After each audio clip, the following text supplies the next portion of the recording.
Back to school na naman. Ano kayang pwedeng gawin? Matigan ko nga yun. Hi, ano name mo? Ako, Christine. Ikaw? Liza. Saan yung section mo? Sa section A. Doon din ako. Tara, sabay na tayo. Okay, tara.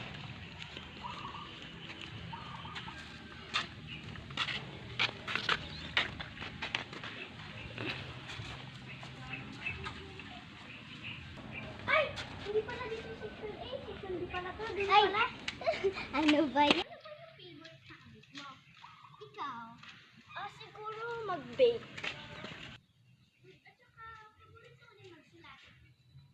Ako, paborito kong magbasa, ganyan. Okay. Or mag-phone. Ito na pala yung room natin. Ang ganda pala dito. Pasok ka na. Ganda na mag-ilikot. Dito ba yun? Ang ganda naman. Ayan yung mga pinag-aaralan natin, oh. Section A.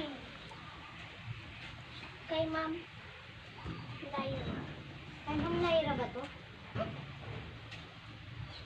Ano gagawin natin? Wala pa si Ma'am eh. Uy, dyan si Ma'am.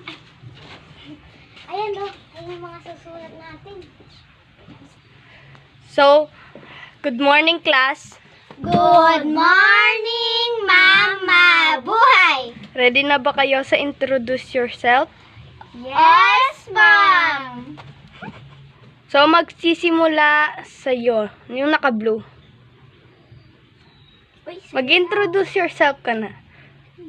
So, ikaw na naka-blue. Excuse me po, Ma'am. Pwede po ba magdala ng phone? Oo naman. Okay pa. Okay. Ako pa. Oo. Hello everyone.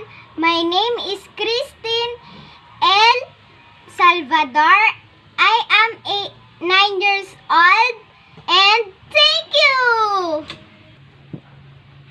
So, ikaw naman naka-pink. Ikaw naman ang mag-introduce yourself.